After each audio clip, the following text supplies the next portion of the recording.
Assalamualaikum warahmatullahi wabarakatuh.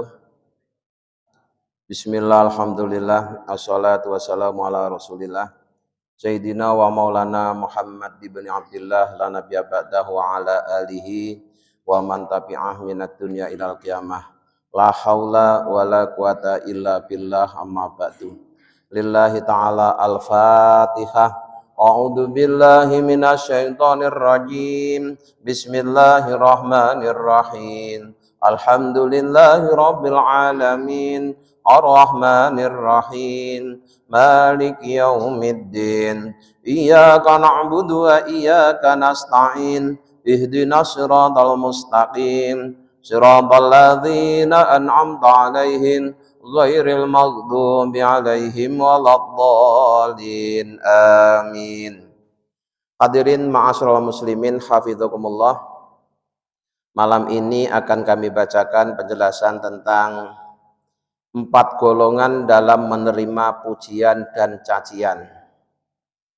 Pada pengajian sebelumnya itu dijelaskan bahwa manusia dalam menerima pujian atau cacian itu dikelompokkan menjadi 3. Pertama yaitu kelompok orang awam, kedua kelompok ubat zuhad, ketiga kelompok arifun wasilun.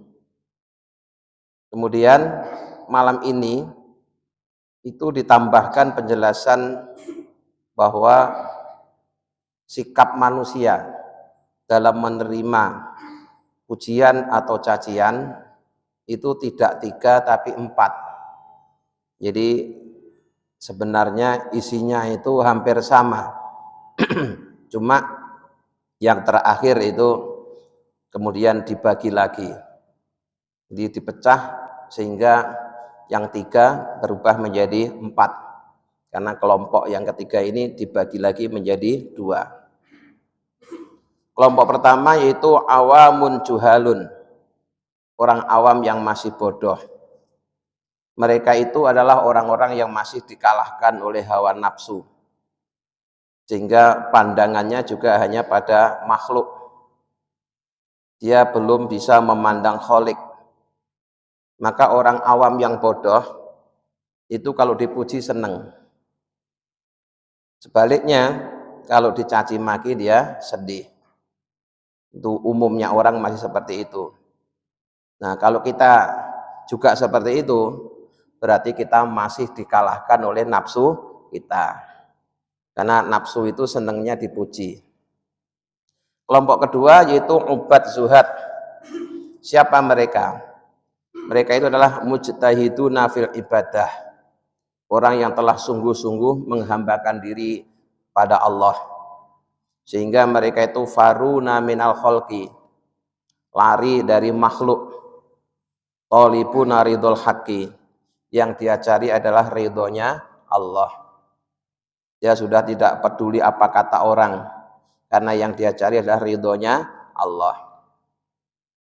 Nah, kelompok ubat zuhad ini kelompok orang yang sedang gigih-gigihnya melawan nafsu. Sedang berjihad melawan nafsu. Sehingga segala sesuatu yang menjadikan nafsunya kuat, tumbuh subur, itu mereka tidak suka.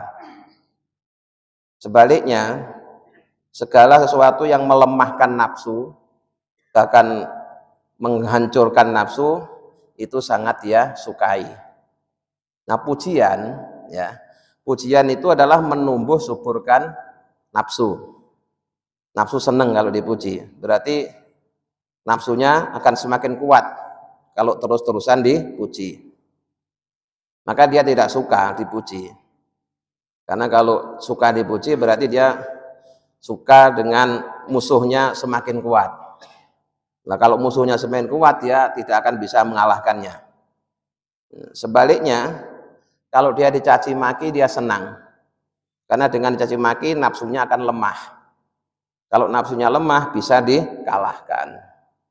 Ini kelompok kedua. Kita harus berupaya minimal jadi kelompok kedua ini. Itu kelompok orang-orang yang sedang memerangi hawa nafsu. Dan musuh terberat manusia itu adalah nafsu, bukan orang kafir. Ya. Kalau perang melawan orang kafir itu menang atau kalah untung. Perang melawan orang kafir kalau menang merdeka mulia. Kalau kalah mati syahid melawan orang kafir. Tapi kalau perang melawan nafsu, kita dituntut harus menang. Karena kalau sampai kalah kita akan terhina. Nah, kemudian kelompok ketiga yaitu muriduna salikuna. Orang-orang yang sedang berharap dan sedang berjalan menuju Allah. Amiluna ala qatli nufusihim. Mereka sedang berupaya sekuat tenaga untuk membunuh nafsunya atau setidak-tidaknya menekan nafsu ke titik terendah. Untuk apa? Untuk menghidupkan hatinya. Karena antara nafsu dan hati itu berlawanan.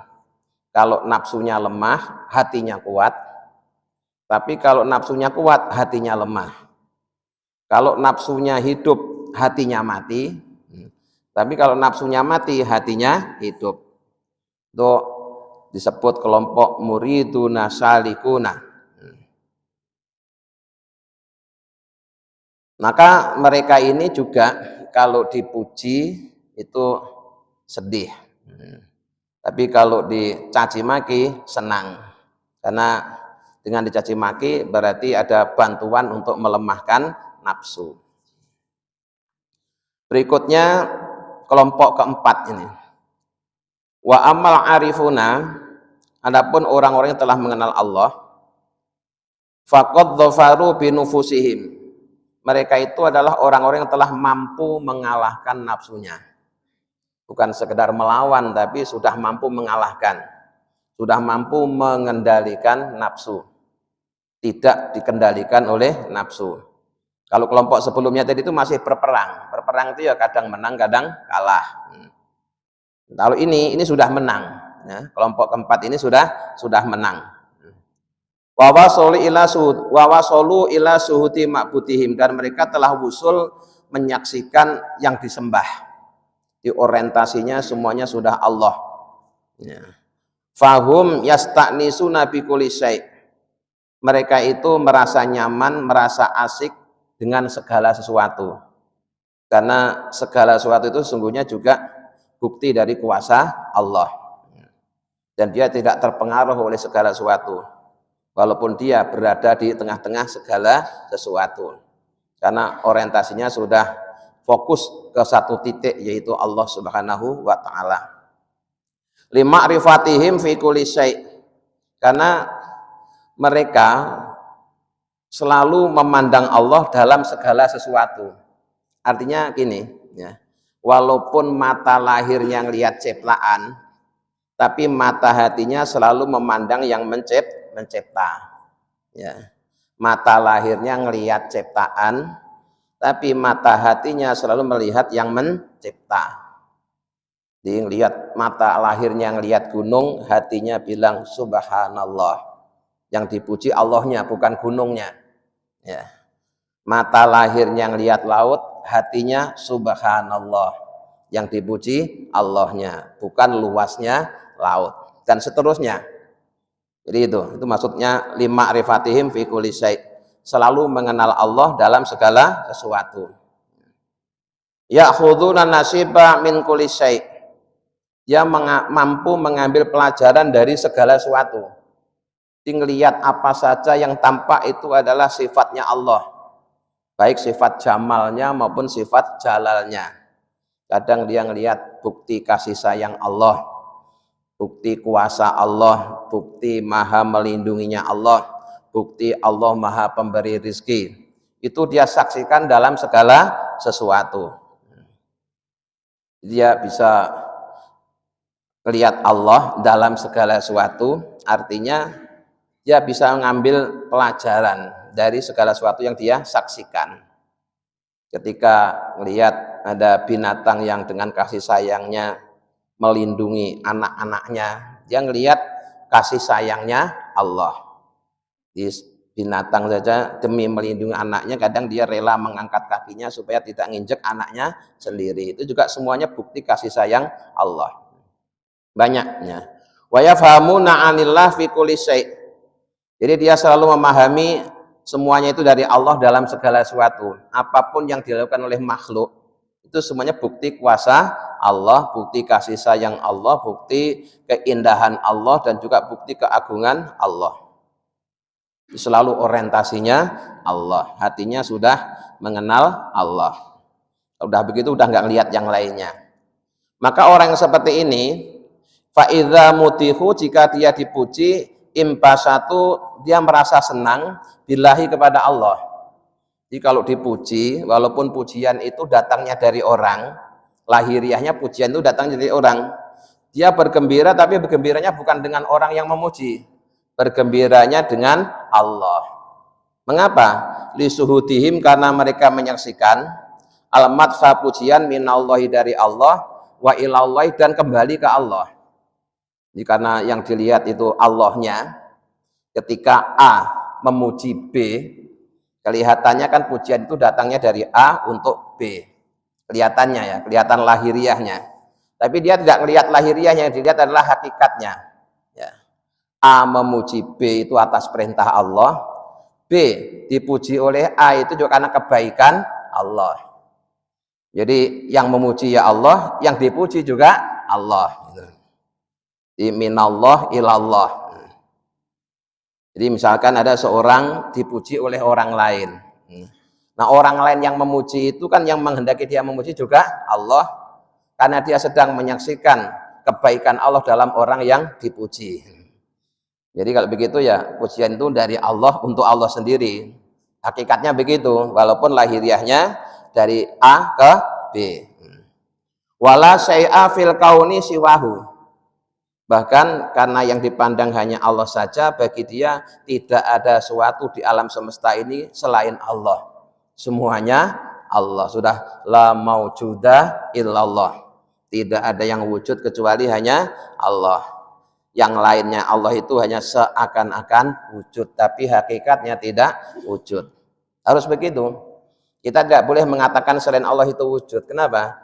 Kalau kita mengatakan selain Allah wujud, berarti ada dua wujud. Wujudnya Allah sama wujudnya selain Allah, berarti kita telah menyekutukan Allah. Kalau kita bicara hakikat, yang wujud hanya Allah, selain Allah itu cuma kayaknya wujud, seakan-akan wujud, tapi sesungguhnya tidak wujud. Karena kalau selain Allah kita yakini dia wujud, berarti ada dua wujud, wujudnya Allah dan wujudnya selain Allah. Tanpa sadar kita telah menyekutukan Allah dalam masalah wujud. Maka la maujuda illallah. Hakikatnya tidak ada yang wujud kecuali hanya Allah sendiri. Yang lain itu tampak wujud atau tampak seakan-akan wujud karena diwujudkan oleh yang maha wujud, yaitu Allah subhanahu wa ta'ala. Walaisa ahadun, tidak ada seseorang ahabu ilaihi, yang dia sukai, dia cintai, al-madha, pujian, minallah, kecuali dari Allah. Jadi yang memuji ya Allah, yang dipuji hakikatnya juga kebaikan Allah. Kemarin kan sudah kita jelaskan mengapa orang memuji kita. Itu ya karena Allah. Karena kebaikan kita ditampakkan oleh Allah, keburukan kita ditutupi oleh Allah. Akhirnya orang memuji kita. Itu kan sebenarnya kan Allah pelakunya itu ya. Jadi orang memuji kita itu karena Allah sedang menampakkan kebaikan kita dan menutupi keburukan kita. Seandainya keburukan kita ditampakkan oleh Allah, tidak ada orang yang mau memuji. Maka hakikatnya pujian itu ya dari Allah untuk Allah sendiri. Yang memuji Allah, yang dipuji juga perbuatan Allah. Wa fil kama fil hadisi, yang demikian ini sebagaimana diterangkan dalam sebuah hadis. Ya, wa idza dzumu in qabadu ta'atuban ma'a jalalillah. Dan orang-orang yang telah mengenal Allah itu kalau mereka dicela, dicaci maki, dia sedih. Sedihnya itu dalam rangka menjaga adab di hadapan keagungan Allah. Bukan sedih atau benci pada orang yang mencaci, bukan. Tapi dia menjaga adab di hadapan keagungan Allah. Au syafaqatan, atau sayang ala ibadillah, pada hambanya Allah. Dalam hadis qudsi, yaitu Allah berfirman, Man ada, barang siapa yang melawan ilayya kepadaku, kata Allah, walian seorang wali, faqad adzantuhu, maka sungguh aku kasih tahu kepada mereka bil harbi, untuk perang. Jadi jika ada orang yang membenci walinya Allah, maka Allah akan memerangi orang tersebut. Karena wali itu kekasihnya Allah, orang yang Allah cintai. Maka orang yang membenci yang dicintai oleh Allah, dia akan berhadapan dengan Allah. Fasara, maka jadilah apa, bastuhum, gembiranya mereka, billahi, kepada Allah. Waqabduhum, dan sedihnya mereka, billahi, juga bersama Allah. Jadi orang yang mengenal Allah itu senang maupun gembira, sedih itu karena Allahnya. Ya senang dengan Allahnya, sedih dengan Allahnya. Wastagnu, dan tidak butuh bihi dengan wastagnu, dan merasa cukup, merasa kaya bihi dengan Allah, amma siwahu, sehingga tidak membutuhkan selain Allah, cukup Allah saja. Wa bihadzal makna, dan dengan makna yang seperti ini, huwal alfana'u anin nufus, yaitu orang yang disebut dengan orang yang telah fana dari segala nafsu, orang yang nafsunya telah hilang, orang yang nafsunya telah mampu dikalahkan, orang yang nafsunya telah ditekan ke titik terendah, sehingga dirinya sudah tidak ada, yang ada hanya Allah saja. Kalau sudah seperti itu, sahlah apa madhuhum, pujian mereka, li anfusihim, pada diri mereka. Kalau orang itu nafsunya sudah hilang, ya, kemudian dia memuji dirinya sendiri, itu dianggap sah. Kenapa? Karena pujian itu juga dari Allah untuk Allah. Ya. Jadi hakikatnya dari Allah untuk Allah. Tapi lahiriahnya tahaddusan bima an'amallahu alaihim, sebagai ungkapan dengan apa yang Allah anugerahkan kepadanya. Di dalam Al-Quran, di surah yang pendek, kita sering membaca wa amma bi ni'mati rabbika fahaddis. Adapun terhadap nikmat Tuhanmu, maka ceritakan. Jadi menceritakan nikmat Allah itu bagian dari cara bersyukur. Tahadus bin nikmah, istilahnya begitu. Bukan pamer. Bukan pamer. Yang pamer itu orang yang masih ada nafsunya. Jadi nafsunya enggak ada. Jadi dia yang dipamerkan itu anugerahnya Allah. Jadi yang dipamerkan itu nikmatnya Allah, bukan prestasi dirinya sendiri, enggak. Prestasi dirinya sendiri itu sudah hilang. Yang ada adalah nikmatnya Allah.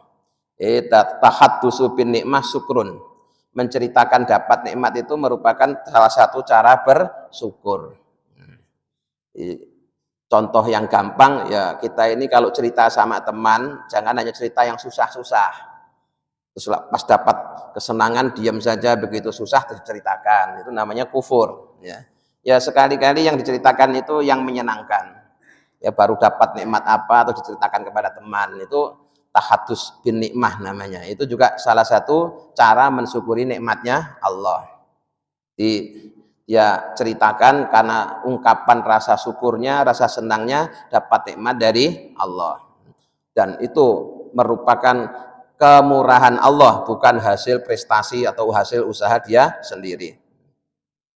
Yang demikian ini sebagaimana dilakukan oleh para rajanya, para wali. Itu Syekh Abdul Qadir Al-Jailani. Seperti pujian-pujian yang dilontarkan oleh Sultanul Aulia Syekh Abdul Qadir Al-Jailani radhiyallahu anhu, Wasadili, dan Syekh Abu Hasan As-Sadili, yang kemudian nanti kumpulan dari ajaran Syekh Abdul Qadir Jailani ini namanya Thariqah Qadiriyah. Ya, kalau Syekh Abdul Hasan Sadili itu Sadiliyah. Wal Mursi, dan Syekh Abil Hasan Al-Mursi.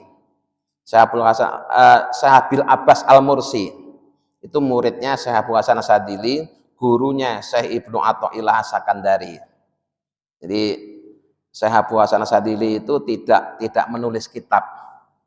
Kitab beliau adalah para murid-muridnya. Ya, dia punya murid Abil Abbas Al-Mursi, terus kemudian punya murid yaitu Syekh Ibnu Athaillah As-Sakandari yang menulis kitab Al-Hikam. Maka ajaran Syekh Abdul Hasan Sadili itu ya terangkum dalam kitab Al-Hikam itu. Nah, walaupun Al-Hikam itu ajaran dari Thariqah Sadiliyah, tapi dipelajari oleh semua thariqah. Karena hakikatnya semua thariqah itu juga sama. Sama-sama jalan menuju Allah. Hanya beda rektornya aja. Ya. Kayak sama-sama perguruan tinggi itu Pak. Ya. Perguruan tinggi itu kan namanya macam-macam, spesialisnya macam-macam, tapi tujuannya kan sama. Jadi gitu, Qadiriyah, Sadiliyah, Naksabandiyah, Samaniyah dan lain-lain, itu semuanya adalah tujuannya satu, yaitu Allah Subhanahu wa taala.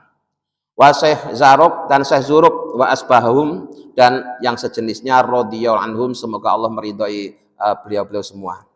Wa dzalika, dan yang demikian itu masyhurun, udah terkenal, anhum dari beliau-beliau, nazman wa nasron, baik dalam bentuk syair maupun dalam bentuk narasi biasa. Jadi kalau kita baca kitab tentang manakib para aulia ilah, biografi para walinya Allah, di dalamnya kita akan menemukan syair-syair pujian, kata-kata yang menyanjung terhadap para walinya Allah. Itu tidak masalah. Kenapa? Karena mereka sudah terlepas dari nafsu. Ya. Di pujian itu hakikatnya ya dari Allah untuk Allah. Bukan terus masih dari manusia ke manusia. Bukan. Wong mereka sudah berhasil menundukkan nafsunya. Wa min ajli dzalika, dan karena itu aidon juga aqarru, mereka mengakui mimmathim, dari pujian mereka. Wadharu, dan mereka menampakkan al-imbisato, kegembiraan inda madhihim, ketika mereka dipuji. Ya. Kayak Rasulullah itu kalau dipuji oleh sahabat juga senang, Pak. Ya. Rasulullah itu kalau dipuji oleh sahabat juga senang. Kita pasti pernah dengar ceritanya itu qasidah burdah. Ya. Burdah itu maknanya kan selimut.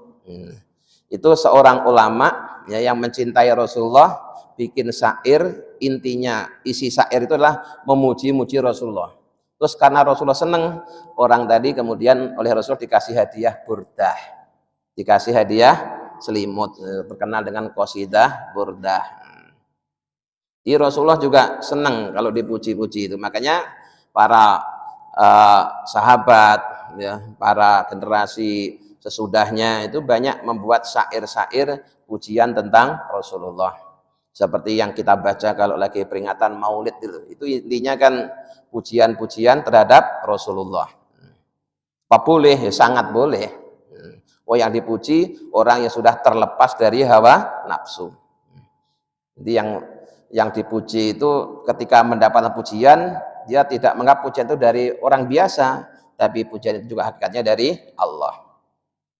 Walil mu'allifi rahimahullah, dan bagi sang penulis kitab Iqadul Himam ini juga punya qasaid, beberapa qasidah fi madhi syaikhihi Abil Abbas, yang isi qasidahnya itu memuji gurunya, yaitu Syekh Abdul Abbas Al-Mursi.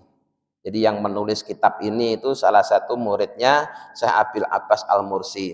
Dia juga menulis kitab yang di dalamnya banyak syair-syair pujian terhadap gurunya. Wa kana yaqulu lahu, dan adalah beliau mengatakan kepadanya, ayyatakallahu bi ruhil qudus, semoga Allah menguatkanmu dengan Ruh Kudus. Kalimat ini ya, ayyatakallahu bi ruhil qudus ini sebenarnya pada mulanya itu adalah Allah menguatkan Nabi Isa alaihissalam dengan Ruh Kudus, yaitu malaikat Jibril. Nah, kemudian kalimat ini oleh para walinya Allah kadang juga dipakai memuji gurunya, ya, ayyatakallahu bi ruhil qudus, semoga Allah menguatkanmu dengan Ruh Kudus. Kama yakana yaqulu alaihi salatu wasalam, sebagaimana diucapkan oleh Nabi Muhammad SAW li Hasan bin Sabit. Di Rasulullah itu juga pernah memuji Hasan bin Sabit dengan kalimat yaitu ayyatakallahu bi ruhil qudus. Inna yamtahuhu alaihi salatu wassalam. Jadi ketika Hasan bin Sabit ini memuji Rasulullah, kemudian oleh Rasulullah dibalas dengan pujian ayyataka bi ruhil Qudus, saling memuji. Nah, berikut ini akan dijelaskan tentang status memuji guru. Ya, memuji guru maksudnya guru di sini bukan guru biasa ya, tapi ya para walinya Allah, para mursyid. Nah,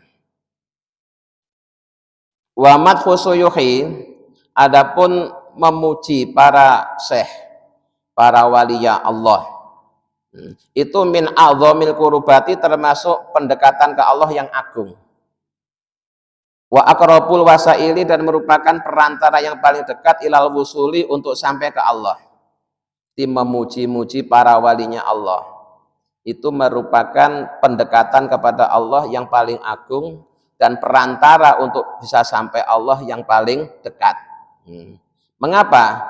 Ituhum, karena mereka para walinya Allah, para syekh itu babullah, digambarkan seperti pintunya Allah al-a'zam, yang agung. Ya, jadi para walinya Allah, ya, para aulia itu digambarkan seperti pintunya Allah. Orang yang pengen ketemu Allah harus lewat pintu tersebut. Nah, maka untuk bisa masuk dia harus muji-muji pintu tadi, harus lewat pintu itu. Wayatullah, dan tangan Allah, ini seakan-akan seperti tangannya Allah, al-akhidatu, yang menuntun, menggandeng, biyatit takhirina, pada tangannya orang yang masuk ilal hadrati, untuk hadir di hadapan Allah. Di para wali Allah itu statusnya seperti seakan-akan itu beliau itu pintu untuk menuju Allah. Seakan-akan beliau itu punya tangan, ya, yang dipakai untuk membimbing para muridnya agar bisa sowan menghadap Allah. Dan yang dengan ini juga ada yang ditiru. Yang ditiru siapa? Tentu saja Nabi Muhammad Shallallahu Alaihi Wasallam. Nabi Muhammad itu dalam sebuah hadis, ya, yang sangat populer, ana madinatul ilmi wa aliyu babuha. Ya. Aku itu gedungnya ilmu, sedangkan Sayyidina Ali itu pintunya. Artinya orang yang pengen ngambil ilmu dari Rasulullah harus lewat Sayyidina Ali, lewat pintunya, gitu maksudnya gitu. Ya. Nah, para guru, para syekh, para wali, para mursyid itu ibaratnya itu pintu juga, pintu untuk menuju Allah, pintu untuk mengenal Allah. Orang-orang yang akan membimbing kita untuk sowan menghadap Allah, yang akan nuntun kita, ya, yang akan nuntun kita menuju Allah. Sebagaimana doa yang biasa kita baca ketika baca suratul Fatihah itu, ihdinas siratal mustaqim, bimbinglah kami ke jalan yang lurus. Jalan yang lurus itu jalannya siapa? Siratal ladzina an'amta alaihim, itu jalannya orang-orang yang telah kau beri nikmat. Siapa orang-orang yang telah kau beri nikmat itu? Ya para rasul, para nabi, para walinya Allah. Ya, jadi kita minta dibimbing oleh para rasul, para nabi, para walinya Allah untuk bisa menuju Allah. Nah, zaman sekarang kan sudah nggak zamannya Rasul, nggak zamannya Nabi, tapi masih zamannya para aulia, zamannya para wali. Maka yang membimbing umat di zaman sekarang menuju Allah yaitu tentu saja para walinya Allah. Nah, faman matahahum faqad matahallah. Maka barang siapa yang memuji para gurunya, gurunya yang sudah kelasnya kelas para wali tadi ya, itu sama halnya dia juga telah memuji Allah. Nah, yang demikian ini diisyarahkan oleh firman Allah di dalam Al-Qur'an, ya, innalladzina yubayyi'unaka innama yubayyi'unallah. Innalladzina, sesungguhnya orang-orang yubayyi'unaka, yang berjanji kepadamu, munya dimaksud adalah Nabi Muhammad. Innama yubayyi'una, sesungguhnya mereka itu berbaiat atau berjanji Allah ke Allah. Lahiriahnya kalau dilihat, orang-orang itu berbaiat, berjanji kepada Nabi Muhammad, yang dipegang tangannya Nabi Muhammad. Tapi hakikatnya mereka itu berjanji kepada Allah, berbaiat kepada Allah. Itulah, ya. Jadi bukan kok Nabi Muhammad itu Allah, bukan, tetap bukan. Ya. Nah, ini kita harus bisa memahami antara pandangan syariat dengan pandangan hakikat. Jadi zaman Nabi itu ada beberapa peristiwa yang istilahnya disebut baiat, ya, ada baiatur ridwan. Itu orang-orang bersumpah, berjanji, berbaiat dengan cara memegang tangan Rasulullah bahwa orang-orang itu akan setia, ya, setia menjalankan perintah-perintah Rasulullah. Itu lahiriahnya mereka itu memegang tangan Rasulullah. Lahiriahnya mereka berbaiat kepada Rasulullah, tapi hakikatnya mereka telah berjanji berbaiat kepada Allah. Dimegang tangan Rasulullah seakan-akan dia megang Allahnya, begitu. Ya. Di pandangan syariatnya megang tangannya Rasulullah, tapi hakikatnya dia berjanji kepada Allah. Wa man dzamahum faqad dzamallah. Barang siapa yang mencela para walinya Allah, para rasulnya Allah, para nabinya Allah, maka dia juga telah mencela Allah. Ya.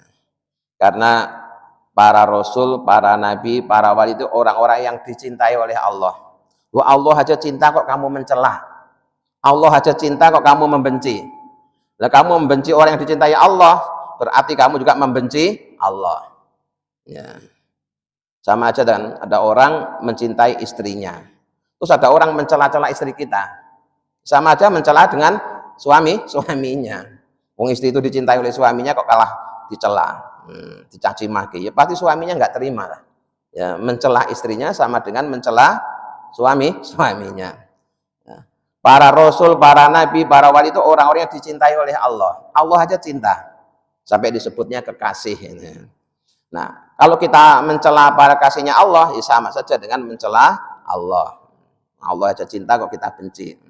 Berarti kita benci dengan sesuatu yang dicintai oleh Allah. Berarti kita sekaligus juga benci Allah kalau begitu. Nah, wa kadzalika begitu juga madhkur Rasul, memuji Rasul sallallahu alaihi wasallam. Huwa babu azimun, merupakan pintu yang agung fil wusuli, dalam wusul ila hadratil karim, di hadapan Allah yang maha mulia. Jadi memuji-muji Rasulullah itu merupakan pintu yang sangat agung untuk bisa sampai ke hadapan Allah Subhanahu wa taala. Orang nggak akan bisa sampai ke Allah tanpa lewat Rasulullah. Nah, berikutnya saya tambahkan sedikit, ya. Dalam hadis yang sangat populer itu Rasulullah pernah bersabda, ya, uhsuturaba fi aujuhil madihina, taburkan pasir di wajahnya orang-orang yang memujimu. Nah, tadi baru saja kita bacakan keutamaan memuji orang-orang soleh. Kok tiba-tiba kita menemukan hadis Nabi bersabda, jika kamu dipuji oleh orang yang muji, taburin pasir. Ini gimana pemahamannya? Ini kalau salah pakai hadis bisa bahaya ini ya. Yang demikian ini berlaku, ya, untuk jika pujian itu berasal dari orang biasa kepada orang yang masih dikuasai hawa nafsu, ya. Atau pujiannya sendiri bukan pujian yang tulus, tapi pujian yang palsu, pujian yang ada embel-embel, ingin mendapatkan sesuatu, ya, muji-muji ujungnya supaya dia dapat sesuatu. Nah itu yang model begitu tuh, ya, itu yang pantas untuk ditaburin pasir di mukanya. Ya, kalau yang atas tadi itu kan semuanya itu orientasinya ke Allah, ya. Yang dipuji itu kebaikan Allah, keagungan Allah, ya. Nah, sementara di hadis ini, ya, kaitannya dengan orang yang pujian yang palsu, pujian yang bohong. Yaitu misalnya seseorang memuji kepada orang kaya supaya dia nanti diberi sesuatu, atau orang yang muji-muji pejabat supaya dia juga nanti akan diangkat jadi pejabat. Yang model begitu tuh, ya, supaya ditaburin pasir di mukanya. Karena itu pujian berasal dari nafsu dan kepada orang yang masih dikuasai oleh nafsu. Jadi memahami hadis itu tidak sembarangan, harus tahu konteksnya. Ya. Jadi jangan sampai satu hadis dipakai untuk semua persoalan. Kayak kunci Inggris, ya. Satu kunci dipakai untuk membuka segala baut, akhirnya ya nggak tepat. Ya. Jadi sekali lagi, nah, memuji itu menjadi baik jika motivasinya karena dia sedang menyaksikan keindahan Allah, keagungan Allah. Menerima pujian dengan gembira itu juga baik. Jika dia orang yang dipuji tadi lihat dan sadar bahwa pujian itu datangnya dari Allah. Jadi semuanya itu serba orientasinya ke Allah. Nah, pujian menjadi tidak baik jika si penerimanya masih dikuasai oleh hawa nafsu. Akhirnya dia tertipu dengan pujian tadi. Sementara sampai di sini dulu, insya Allah nanti kita lanjutkan lagi. Mudah-mudahan dengan bimbingan Allah kita bisa memahami dan mengamalkannya. Amin ya rabbal alamin. Allahumma sholli ala sayyidina Muhammad wa sayyidina Muhammad alhamdulillahi rabbil alamin. Allahumma inna nas'aluka imanan da'ima yaqinan shadiqan wa qalban khashiyan lisanan dzakiran wa rizqan halalan wa ilman nafi'an sholihan. Rabbana atina fid dunya hasanah wa fil akhirati hasanah wa qina adzabannar. Subhana rabbika rabbil izzati amma yasifun wa salamun alal mursalin alhamdulillahi rabbil alamin. Assalamualaikum warahmatullahi wabarakatuh.